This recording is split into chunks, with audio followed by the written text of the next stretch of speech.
Oi, eu sou a Mari Klink, do Das Marias Blend. Eu sou a Aline Nunes, do Armário do Bem. E hoje a gente vai tirar o que do armário, Aline? Hoje a gente vai tirar a desglamorização. Com glamorização ou sem glamorização?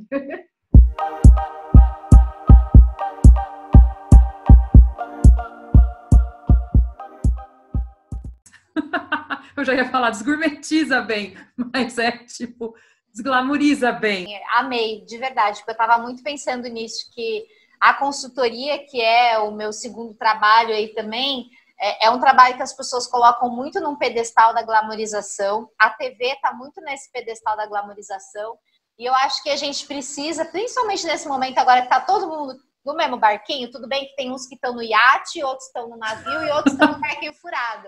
Não é o mesmo barco. Mas pega todo mundo, né, gente? Tá todo mundo preso de qualquer jeito por causa de um bichinho invisível, né? Pois é. E aí, eu acho assim sensacional, até trazendo assim exemplos de ensino que o entretenimento traz, só para tirar esse momento da glamorização. O Lázaro Ramos é um cara que, assim, de verdade, a Simone, que é uma colega que trabalha com a gente, ela falou esses dias, ela falou, meu, dá uma olhada nas lives que o Lázaro tem feito. Tem tudo que é tipo de live, né? Tem aquelas maravilhosas, tem um povo que tá ligando a câmera que nem sabe o que tá fazendo. Sim. Mas o Lázaro, amiga do céu, é muito boa. As lives são ótimas. Ele tá, tipo, abre a câmera e aí ele conversa com pequenos empreendedores, assim, sabe? Começa a citar, abre a pessoa aqui, a pessoa fala, como que é seu negócio, o que você tem feito, como que tem sido. Poxa, gente, tem mais do que, né, se colocar próximo do outro, assim. Eu acho sensacional. Sim. Sensacional. Total É, desglamorização.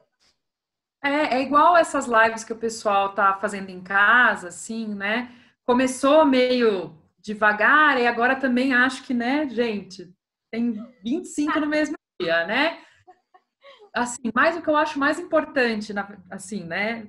Independente da piada e tudo, é, é o quanto, assim, sabe, essa coisa da arrecadação de alimento, de máscara, de álcool gel. Teve gente que questionou, ai, esse sertanejo fazendo live. Tem uma coisa divertida que é, por exemplo, eu vi a da Marília Mendonça, que ela esqueceu a letra, errou a letra da música e precisou abrir lá no celular. Sabe, assim, essas coisas que aproximam, que eu acho que também ajuda nessa desglamorização, porque não tá lá no palco, não tá distante, ela é sentada na sala dela, e ao mesmo tempo, assim, ajudando, né? Vem a doação de alimento, porque eles têm um público enorme. E acho que, assim, se você tem a possibilidade de trazer milhões de pessoas para assistirem e para doarem, e juntar não sei quantas toneladas de alimento, por que não fazer isso? Né? Você está sentado lá cantando, vem a doação, do jeito que dá, você ainda se aproxima das pessoas, né? E acho que tem isso, assim, né? Por isso que realmente o entretenimento, assim, ele pode ser muito bem utilizado, muito bem mesmo. Com Acho certeza. que, e acho que, assim, essas lives têm servido um pouco também para essa desglamorização e para ajudar, então, né?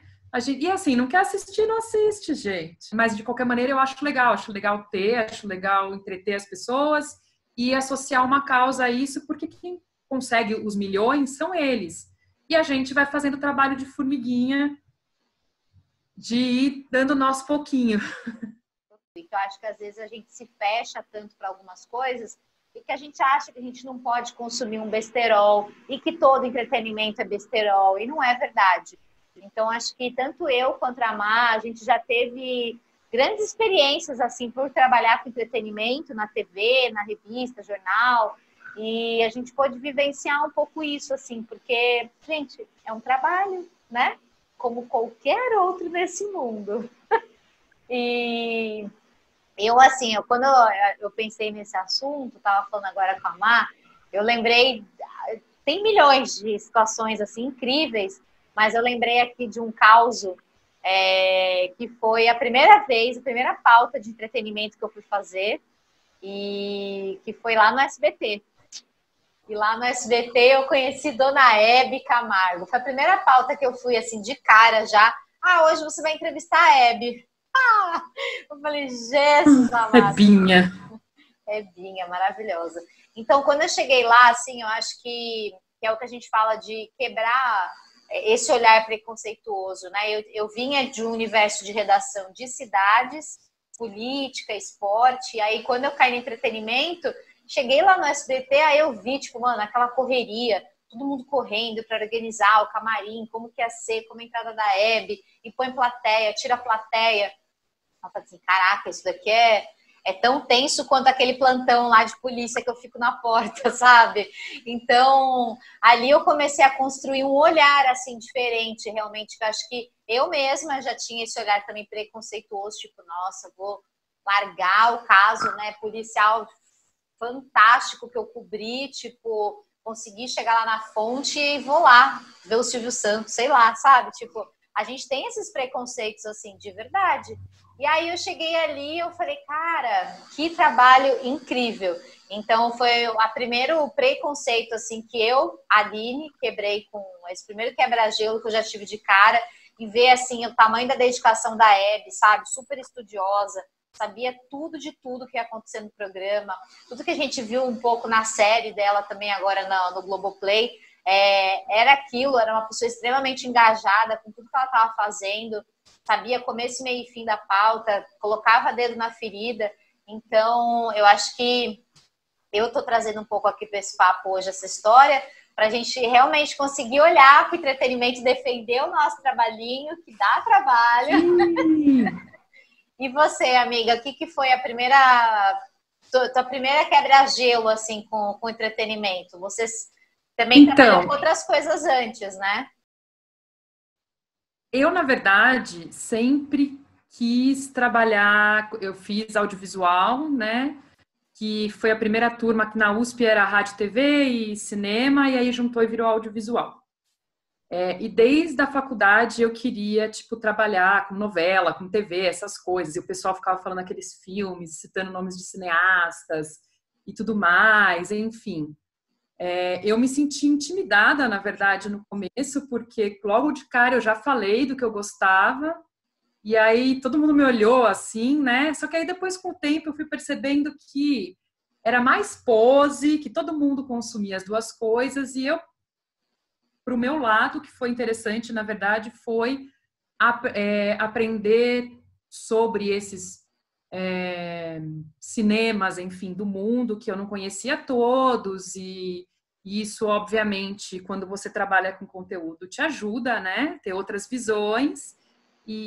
Mas eu não adiantava, eu gostava do entretenimento. Eu trabalhei com pesquisa na USP, mas foi no núcleo de pesquisa de telenovela, porque é isso, assim, é o produto cultural mais importante ainda que a gente tem e determina, né, que a gente fala que é o agenda setting, que determina os assuntos que a gente vai falando, entendeu? Por aí. E as pessoas têm esse preconceito. E o estudo tinha muito a ver com o que o núcleo fazia, ainda faz, né? Agora chama Centro de Estudos, né? Não mais núcleo de pesquisa. É o Obtel? Eu ajudei a implementar o Obtel, que foi uma pesquisa com a América Latina e com Portugal e Espanha para realmente ver a influência da ficção, não só da novela, mas a ficção nacional que é produzida e exibida nos países, para mostrar a importância que elas têm em cada lugar. Então, assim, tem países da América Latina, tem a parte latina dos Estados Unidos também, e aí a gente compara todos esses dados, né? Eu fiz a primeira parte da pesquisa, assim, da implementação e o primeiro ano. E aí depois eu fui trabalhar na televisão, que era uma coisa que eu queria muito. E assim, eu já tive, né, essa coisa da crise do qual é a utilidade do meu trabalho, considerando que ele é entretenimento. Eu nunca quis fazer jornalismo, assim, essa coisa do hard news, de estar no dia a dia. Eu gosto de criar, né? E eu trabalhei muito mais com não ficção, no fim, do que com ficção, apesar de ter estudado ficção. Mas a gente percebe que a gente conta história. A gente conta história, é o que eu falo, eu conto história de gente que existe, de gente que não existe. E as que existem têm histórias maravilhosas também para ser contadas e para ensinar, e não precisa estar necessariamente no jornal, tá aí documentário que a gente vê. Eu trabalhei em reality show, trabalhei no Conversa com Bial, né? E assim, o que eu posso dizer, mesmo no reality que as pessoas têm preconceito, eu viajei o Brasil com ídolos, eu conheci pessoas que eu nunca teria conhecido, realidades que eu nunca teria conhecido se eu não tivesse feito isso. E a conclusão que eu cheguei foi que, no fundo, a gente precisa, veja agora todo mundo preso em casa, qual que está sendo o grande aliado das pessoas para não enlouquecer? As produções audiovisuais. É o Netflix, é a Amazon, é o Globoplay, é as lives dos artistas. Então, acho que isso mostra a importância do entretenimento. E para essa indústria existir, a gente tem muita gente trabalhando e é isso, assim, a gente, é um trabalho árduo, é o que eu falo, assim, né, a gente acha que a gente não está claramente né, operando pessoas, essas coisas assim, nesse tipo de linha de frente, mas o nosso trabalho é levar esse alívio, é levar o sorriso. Eu gosto muito de fazer coisa com humor, porque eu gosto de pensar que eu estou fazendo as pessoas sorrirem, talvez depois de um dia difícil. Então, acho que a gente tem, né, todo esse caminho, tem a questão das pessoas verem histórias que podem inspirar, elas podem aprender, pode estimular, buscar um aprendizado, uma mudança de vida a partir do que elas veem no entretenimento, porque inclusive é um momento em que a guarda está mais baixa, né? A pessoa está mais entregue, assistindo, e talvez ela seja mais receptiva a aprender sobre as coisas. Então, assim, depois de já ir vir nesse questionamento, eu fiz as pazes mesmo com o que eu faço, com a importância do que eu faço para as pessoas, assim, entendendo que eu acho que é importante. É importante as pessoas sorrirem, é importante elas se emocionarem, é importante elas conhecerem outros mundos e outras visões, e basicamente é isso. Se alguém que está escutando a gente tem algum preconceito, a única coisa o único remédio que tem para o preconceito é tentar experimentar o contrário, né? Então, acho que é um pouco isso, assim, eu me coloquei bem na situação aqui, porque eu sempre amei novela na minha vida. Imagina, o sonho da minha mãe era que eu trabalhasse na Globo, que eu visitasse o Projac, sei lá, entendeu? E eu cresci com isso, muito enraizado mesmo, assim, de, meu Deus, sabia tudo que estava acontecendo nas novelas, mas não, como que eu vou ser jornalista se todos os meus colegas trabalham em política, trabalham com, né, foram para a área de economia, como que eu vou trabalhar com entretenimento? Então, aqui eu trouxe um pouco essa discussão do entretenimento, que é um pouco uma crença geral das pessoas, né, em colocarem a gente nessa caixinha aí de, ai, qualquer coisa, ai, isso é fácil de fazer, ai, porque, ai, sério que vai ficar sem novela? Sim, gente, acho que a maior prova que a gente teve dessa quarentena, do quão grave, eu escutei muito isso das pessoas, assim, gente, esse negócio ficou sério, Amor de Mãe saiu do ar, a galera que está gravando as novelas não vão mais pro Projac, vocês estão vendo isso?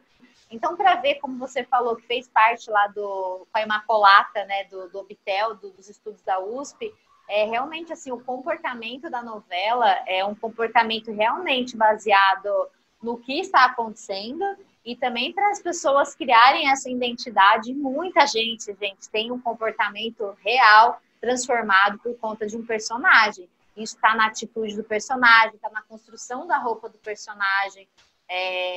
Quando você entra num set e você tem a oportunidade de conversar com uma figurinista, por exemplo, nossa, é riquíssimo você entender, assim. Eu não sei se você sabe, amiga, na Avenida Brasil, né, que foi uma das últimas novelas aí que a gente teve com um sucesso fantástico. Na Avenida Brasil, por exemplo, a figurinista, que eu esqueci o nome dela agora, acho que é a Marie, ela foi procurar justamente uma bolsa, que seria a bolsa da Carminha, que é a personagem da Adriana Esteves, e essa bolsa ia ser super emblemática, porque, né, ela toda posuda, ia estar com essa bolsa o tempo inteiro, e ela chegou numa bolsa, era Marc Jacobs, e não tinha no Brasil ainda. Ela bateu o pé na Globo, não, tem que ser essa bolsa, tem que ser essa bolsa.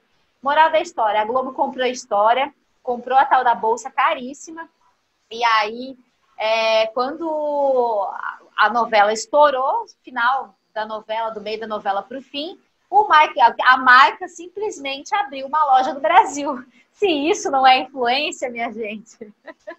Então... É isso, assim, e é influência de comportamento, de consumo, de discussão de assunto. Por exemplo, quando é que eu fiz o meu TCC foi sobre as novelas do Manuel Carlos, né? E ele tem muita coisa do merchandising social e assim, gente, quanta coisa que ele incorporava, tanto que às vezes o pessoal ficava meio maluco, porque ele chegava a entregar capítulo fechado um dia antes, porque ele queria acrescentar as notícias da semana. E ele teve aquela novela da neta que maltratava os avós, e que ele discutiu o Estatuto do Idoso. É genial. Tem... Aí você vê, você fala assim, né? Não se falava sobre certas coisas, né? As novelas começaram a ter o quê? O amor na terceira idade, por exemplo, que não se falava.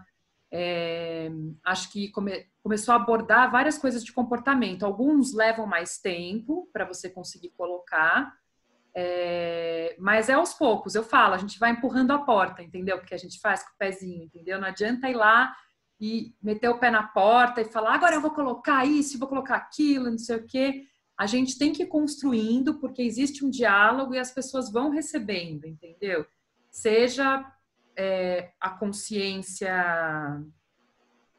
de algum problema, seja a aceitação de algo, seja, enfim, essa coisa de entender como ela quer construir a imagem dela e como é que se faz isso, enfim, acho que a ficção ajuda em muitas coisas, né? Nessa parte, assim. Tanto na novela quanto nas séries que a gente tem, eu sinto que tem uma importância muito grande, assim. Como também, né, que a gente fala dos livros, assim, né? As pessoas têm preconceito com alguns livros que não são, não é um clássico, não é um grande escritor, ou não sei o quê, mas assim, às vezes é bom ler uma coisa para dar uma aliviada e não só textos teóricos, então textos muito complicados. E acho que também tem aquilo que conversa com a pessoa, sabe? Assim, você às vezes o que serve para um não serve para o outro, ou são pessoas que as pessoas vão ter leituras diferentes de um livro, ou vão ver de um jeito diferente uma série, um filme, mas não deixa de ter importância só porque não é sobre política ou sobre economia. Exatamente isso, assim, a gente está aqui, o nome do podcast é Tira do Armário, e esse exemplo hoje é claramente, como a Má fala, para vocês enxergarem, assim, o quanto o entretenimento tira do armário. O entretenimento, seja na TV, série, novela, ou na literatura, nas artes, né, numa peça de teatro, o entretenimento está o tempo inteiro tirando muita coisa do armário. Então a gente precisa dele para refletir, para se sentir leve, para se sentir acolhido, para ver que a gente não está sozinho, né? Quantas mães, eu falando muito ainda porque é recente, mas nem tanto, mas Amor de Mãe, que agora deve voltar. Quantas mães aí a gente teve tocar, se viram ali representadas na personagem da Regina Casé, sabe? Ela mesma falou em entrevista que, poxa, o que ela mais escutou foi isso, assim, poxa, que legal, né? É real, assim, é muito difícil trabalhar, fazer tudo e ainda chegar em casa, ter 5 filhos e tocar a casa sozinha. Então, às vezes, parecem assuntos, assim, muito bem resolvidos já socialmente, e aí você põe uma novela dessas no ar que você fala, caramba, não tá resolvido não. Tem muita gente com muita coisa para tirar desse armário ainda, né? Então, e como você falou, é importante nesse momento do país a gente mostrar essa importância do audiovisual. Então, esse podcast também é um pouco para isso, para a gente trazer essa reflexão para vocês, se ainda existe algum pré-conceito aí com entretenimento. Assim, gente, entretenimento liberta, real. Eu sou uma pessoa antes e depois de trabalhar com entretenimento, com certeza. Não, sim, e é isso, assim, o audiovisual foi visto já como um vilão, né, recentemente, e as pessoas têm que entender que não é exatamente assim que funciona, né, o mecanismo é mais complexo do que as pessoas saem só falando, né, que o pessoal só quer pegar o dinheiro e pronto. Existe um custo, mas existe uma geração de emprego enorme, um consumo, o que reverte em renda para o país é muito, muito maior do que qualquer investimento, seja público, seja privado, na cultura. E assim, acho que as pessoas precisam, né, tirar, acho que esse preconceito. passa um dia inteiro dessa quarentena sem acessar nada cultural. Isto inclui seu telefoninho e as coisas que você vai pesquisar na internet. Inclui o Instagram, inclui o Facebook, entendeu? Inclui tudo isso. Porque lá tem conteúdo. Então, faz isso por um dia, quero ver. Entendeu? Não vai aguentar 2 dias, pode aguentar no máximo.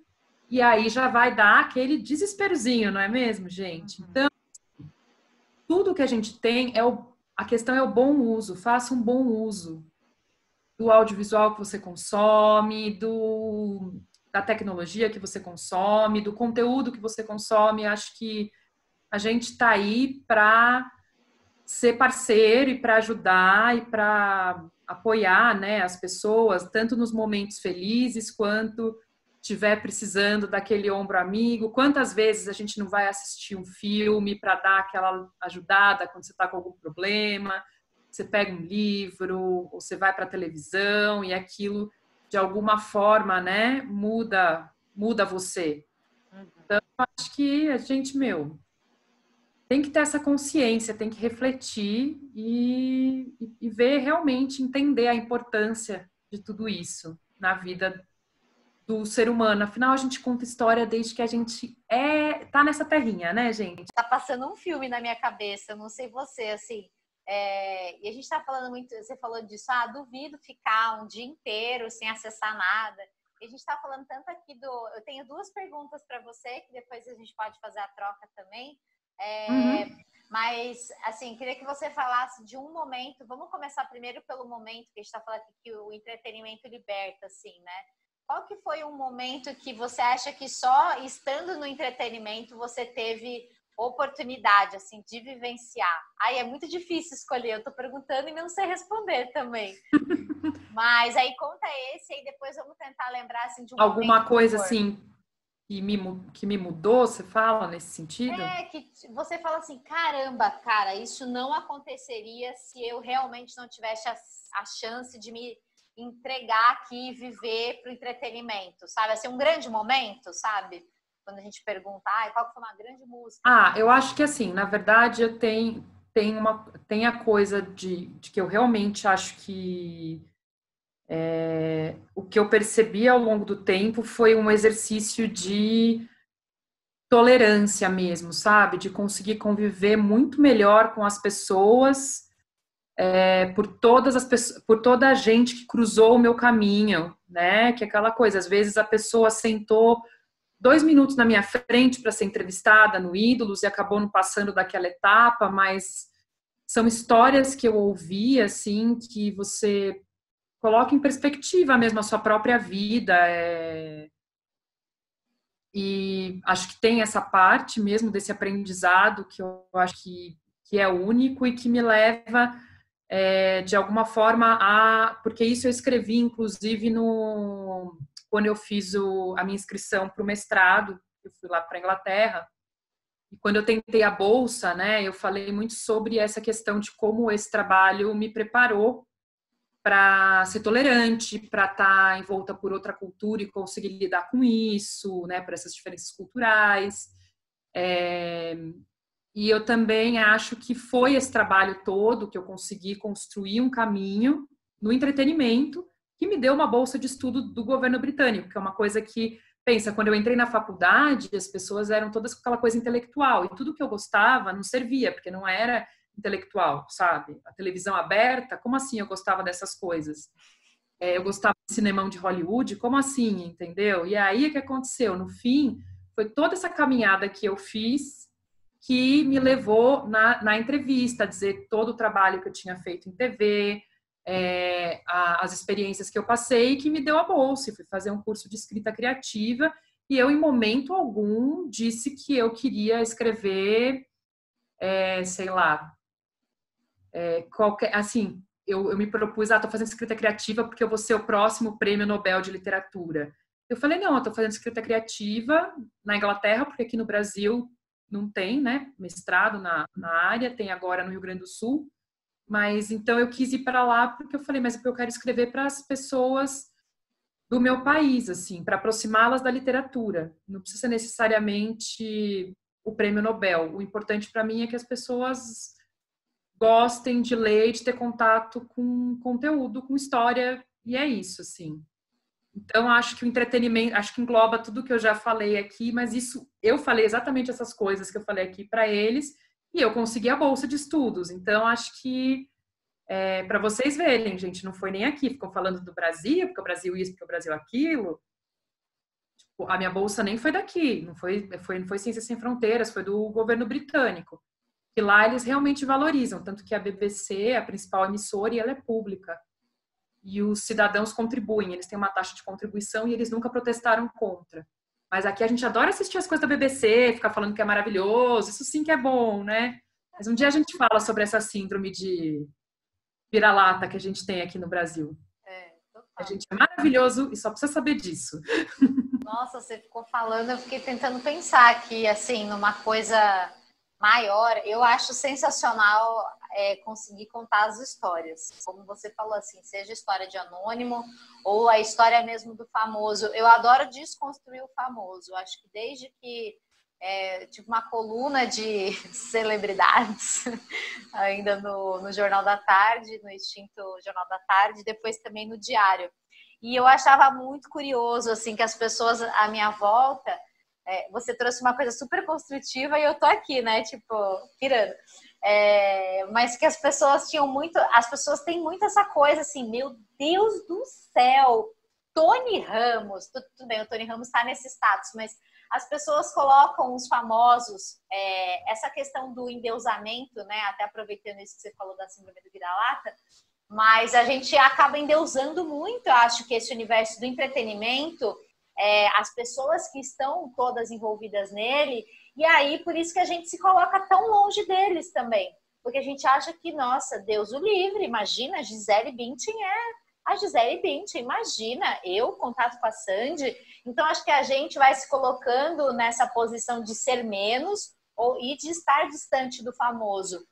E eu acho que eu consegui ir trazendo na minha comunicação, ou na entrevista no vídeo, ou na entrevista escrita, acho que o que eu mais fui curtindo disso tudo foi essa experiência de poder mostrar, gente, hello, olha aqui, ó, Gisele também tropeça na passarela, sabe? Umas coisas assim, mostrar um pouco essa desconstrução e o quanto que a gente está lidando com o ser humano o tempo inteiro. Então, é ser humano no fim, né? A grande onda, eu acho que eu sempre gostei muito do entretenimento e achei tão sensacional foi mostrar exatamente, fora que assim, tem milhões de pataquadas e experiências, desde invadir a plateia do Silvio Santos na caravana,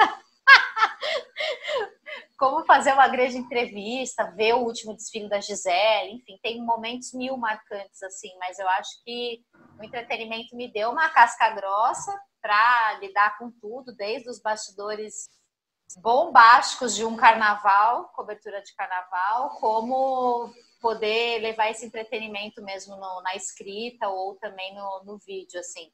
Eu sou extremamente grata ao entretenimento. As pessoas acham, né? Eu falo, gente, tipo, que eles têm uma visão de que mesmo a gente que trabalha no bastidor é uma coisa glamurosa. Eu falo, gente, cadê glamour, amigos? Não é assim, não. Eu amo o quê? Meu VR, gente, que agora eu tenho VR, né? Nem sempre foi assim, eu fui muito tempo freelancer. Mas, assim, é isso. A gente é um trabalho como qualquer outro. E acho que o que possibilita a gente fazer essa desconstrução das pessoas e chegar nelas e ver que, ok, tipo, sabe, que são pessoas e tudo, acho que é a hora que a gente quebra isso, que a gente fala, não, ok, tá bom, é um trabalho, qual é o meu trabalho? Meu trabalho é contar essa história da melhor forma possível para as pessoas verem e tudo mais, e que ela seja interessante, e a gente tenta, né, cada um contar do seu jeito, para não ficar sempre igual, principalmente gente muito famosa que vai em vários programas. E é isso, assim, que a gente falou, o entretenimento, ele tira do armário muitas coisas, ele liberta preconceitos, ele liberta situações bem tabu, assim, na sociedade, e eu acho que principalmente isso, assim, hoje a gente tirou, junto com o preconceito do entretenimento, essa questão da glamorização.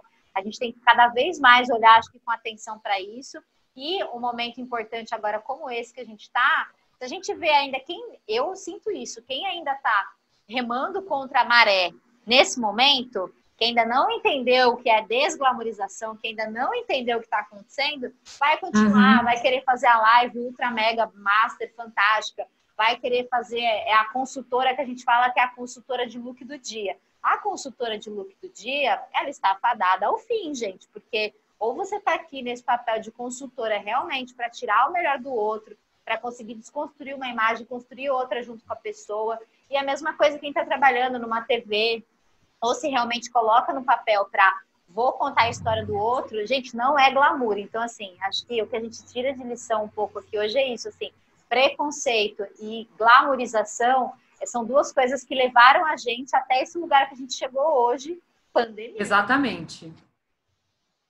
Exatamente. Então, aí agora a gente está tendo a oportunidade, não é também dourar a pílula, né, que o pessoal fala, não é, né, só positividade no que a gente está passando, mas a gente chegou nesse momento por muitos erros mesmo, né, por muitas coisas que não tiramos antes do armário para olhar, né, como humanidade, né, enfim, como seres humanos. E agora a gente levou um checkmate, entendeu? Da vida, do planeta Terra. E aí, o que você vai fazer agora? É isso que você falou. Você vai olhar para o conteúdo que você produz e você vai continuar se comportando como você se comportava antes. Você vai entender que mudou, porque não tem mais volta agora. A gente, assim, quando voltar ao normal, vai ser o novo normal. A gente nunca mais vai ser o mesmo. Depois disso que a gente passou. Não tem como. Sim, a gente não volta, a sociedade não vai voltar a ser a mesma. Todas as grandes epidemias mostraram isso já historicamente, e agora a gente tem esse momento que é a hora de fazer esse salto de melhoria com o que está acontecendo, para quando passar o nosso novo normal, inclusive ele pode ser melhor do que era antes. Eu acho que a gente está tendo a chance de ver que não estava tão bom assim, né? Ai, amiga, espero muito, de verdade. Que assim seja, né, gente? Que assim seja. E vocês aí do lado daí digam amém e vamos lá. Não é, gente? Que os anjos digam amém, vocês também. E que vocês continuem ouvindo a gente e dizendo pra gente o que mais vocês querem ouvir por aqui. O que mais a gente tira desse armário junto com vocês. A gente está super aberta aqui. Vocês podem procurar a gente nas redes sociais. Eu tô com o Armário do Bem. Segue a gente lá, manda direct e tal, e vamos tirar do armário. Se vocês estiverem aí conseguindo tirar um pouquinho, que seja 1% aí de tudo que a gente falou aqui do armário, parabéns, vocês já estão arrasando, já vão passar de ano com a gente. É isso aí. Até a próxima, então.